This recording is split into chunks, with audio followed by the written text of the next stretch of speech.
साल है 1936। दादा लेखराज, जो कि एक हीरो के बहुत बड़े व्यापारी थे, उन्होंने सिंध हैदराबाद, जो कि वर्तमान में पाकिस्तान देश में है, वहाँ पर सत्संग शुरू किए, जिसमें आसपास से कई लोग आने लगे और धीरे धीरे इनकी संख्या बढ़ती गई और उस समय उस संस्था का नाम ओम मंडली रखा गया। वहाँ के लोकल कम्युनिटी द्वारा ओम मंडली संस्था पर केस किया गया कि यह संस्था समाज के लिए ठीक नहीं है और संस्था को उस समय बैन कर दिया गया। इस केस से जुड़ी सारी फाइल की लिंक मैं डिस्क्रिप्शन में लिख दी है, आप भी जाकर देख सकते हैं। क्योंकि दादा लेखराज को तो संस्था को चालू ही रखना था, तो उन्होंने कानून से बचने के लिए संस्था का नाम ही बदलकर ओम मंडली के स्थान पर प्रजापति ब्रह्मा कुमारीज कर दिया और 1950 तक यही नाम संस्था का रहा। भारत पाकिस्तान के बंटवारे के बाद करीब 1950 के आसपास दादा लेखराज व उनके अनुयायी भारत में माउंट आबू में स्थानांतरित हो गए। यहाँ पर संस्था का नाम फिर से बदलकर प्रजापति के स्थान पर प्रजापिता करके प्रजापिता ब्रह्मा कुमारीज ईश्वरीय विश्वविद्यालय या शॉर्ट में ब्रह्मा कुमारीज कर दिया गया। संस्था के अनुसार तो यह सारे नाम उनके तथाकथित स्वयं भगवान ने ही रखे हैं, लेकिन वास्तविकता तो कुछ और ही है। अब तक तो केवल एक ही संस्था थी, लेकिन 1976 में उन्हीं की संस्था यानी ब्रह्मा कुमारी संस्था से ही जुड़े सदस्य वीरेंद्र देव दीक्षित ने अपनी ही एक स्वतंत्र संस्था का निर्माण किया, जिसका उसने नाम दिया आध्यात्मिक ईश्वरीय विश्वविद्यालय। और उसने भी यही दावा किया कि जिस तरह से दादा लेखराज के शरीर से स्वयं भगवान ज्ञान सुनाते हैं, उसी प्रकार से वीरेंद्र देव दीक्षित के शरीर से भी स्वयं भगवान ज्ञान सुनाते हैं। लेकिन दोस्तों, ब्रह्मा कुमारी संस्था ने उनका यह दावा ठुकरा दिया और उन्हें संस्था से ही निकाल दिया गया और यह बताया गया कि वो तो ब्रह्मा कुमारी के सदस्य ही नहीं है।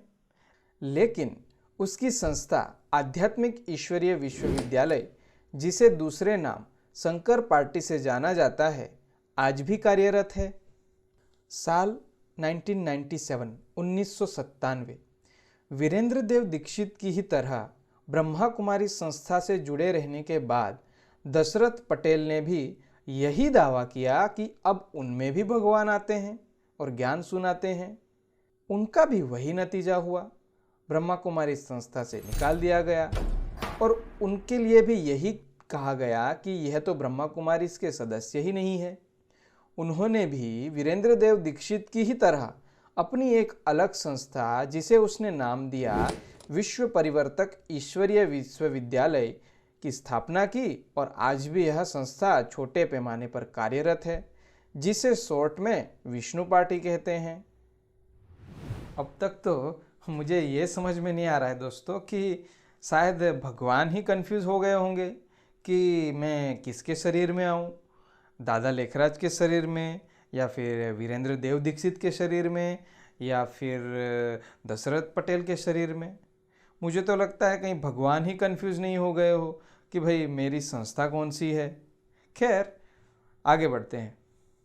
बात करते हैं अभी अभी बनी नई संस्था की। 2017 में जब दादी गुलजार के शरीर में उनके तथाकथित भगवान का आना बंद हुआ, तो सबसे पहले आपको बता दें कि ब्रह्मा कुमारीज का यह मानना है कि 1969 में जब दादा लेखराज ने शरीर छोड़ा, तो उसके बाद उनके तथाकथित भगवान दादी गुलजार के शरीर में आकर ज्ञान सुनाते हैं। हाँ दोस्तों, सबसे पहले दादा लेखराज, फिर दादी गुलजार, फिर वीरेंद्र देव दीक्षित, उसके बाद दशरथ पटेल और पता नहीं कौन कौन। भगवान खाली बैठे हैं इन सब के शरीर में प्रवेश कर ज्ञान देने के लिए। हाँ, तो हम बात कर रहे थे दादी गुलजार की। अब उनका भी देहांत 2017 में हो गया, तो अब ब्रह्मा कुमारीज में भगवान का आना बंद हो गया। लेकिन शायद यह बात ब्रह्मा कुमारीज से जुड़ी हमारी देवकी बहन को पसंद नहीं आई, तो उन्होंने तो दावा कर दिया कि उनके शरीर में तो न केवल भगवान आते हैं, बल्कि दादा लेखराज भी आते हैं। फिर क्या होना था?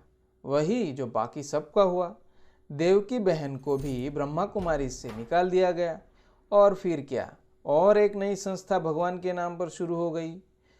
उसे उनके तथाकथित भगवान ने नाम दिया ओम मंडली शिव शक्ति अवतार सेवा संस्थान। यह तो केवल मैंने उन मुख्य मुख्य संस्थाओं का नाम लिया जो इस ब्रह्मा कुमारी संस्था से निकली है, लेकिन ऐसी कई सारी छोटी छोटी शाखाएं हैं जो समय प्रति समय वैचारिक मतभेद के चलते ब्रह्मा कुमारी संस्था से अलग होती रहती है। लेकिन सबसे जरूरी बात दोस्तों, इन सभी संस्थानों की आपस में कभी नहीं बनती है। यानी ब्रह्मा कुमारीज वाले संकट पार्टी वाले सदस्य को अपने यहाँ नहीं आने देंगे, या फिर विष्णु पार्टी वाले सदस्य को अपने यहाँ नहीं आने देंगे।